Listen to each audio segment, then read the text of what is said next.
প্ৰথমে জুবিন গাৰ্গ ডাঙৰীয়াক শ্ৰদ্ধাঞ্জলি জনাইছোঁ। তেৰাৰ সৃষ্টি ৰৈ ৰৈ বিনালে যি বলিষ্ঠ অভিনয় কৰিলে খুব ভাল লাগিল। আৰু যে আমি ৰাতিপুৱাতে প্ৰায় 5 বজাতে আমাৰ সন্মানীয় ব্যক্তিসকল আছিল। আমি 600 আসনৰ ব্যৱস্থা কৰিছিলোঁ ডিলাইট গ'ল্ড চিনেমা হলত। যিটো টিকট নাপায় বহুদিন বুকিং আছে, আমি আৰ্লি মৰ্ণিং এটা শ্ব' লৈছিলোঁ। মই এই চেগতে এই হলৰ মালিককো ধন্যবাদ জ্ঞাপন কৰিছোঁ, আমাক যিখিনি সুবিধাকণ কৰি জুবিন গাৰ্গ ডাঙৰীয়াৰ সৃষ্টি, তেখেতৰ বলিষ্ঠ অভিনয়, প্ৰযোজনা, গোটেইখিনি কথা খুব ভাল লাগিল।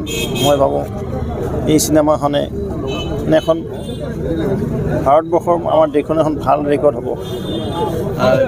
কেনেকুৱা অনুভৱ কৰিলে চিনেমা জুবিন গাৰ্গৰ মনত পৰি থাকে আৰু কেনেকুৱা ৰেকৰ্ড কৰিব ওলাই চিনেমাখনে বা ভাৰতৰ এইখন চিনেমাখনে ৰেকৰ্ড কৰিব। আটাইবিলাক চিনেমা হলত আজি মতে লাগি গ'ল আৰু দৰ্শক ৰাইজে আদৰি লৈছে। সন্মানীয় জুবিন গাৰ্গ মানে গাৰ্গ ডাঙৰীয়াৰ অনুৰাগীসকল আজি মৰ্ণিঙৰ পৰা ভিৰ হৈ পৰিছে হলবিলাকত। ইয়ে প্ৰমাণ কৰিছে জুবিন গাৰ্গ ডাঙৰীয়াৰ প্ৰতি আমাৰ কিমান শ্ৰদ্ধা, কিমান মৰম, সঁচাই সাৰ্থক আছিল। হয়, বৰষুণ নেওচিও আমি আহিবই লাগিব, কাৰণ জুবিন দা আমাৰ হিয়াৰ আমঠু আছিলে আৰু তেখেতৰ সেই চিনেমাখন আমি চাবলৈ একেবাৰে মানে এইটো ভাষা নাই আৰু বুজাবৰ কাৰণে। আমাৰ কেনেকুৱা এটা অনুভৱ, ফূৰ্তি লাগিছে যদিও বহুত মনটোত দুখো আছে, কাৰণ তেখেত নাই আমাৰ মাজত বৰ্তমান।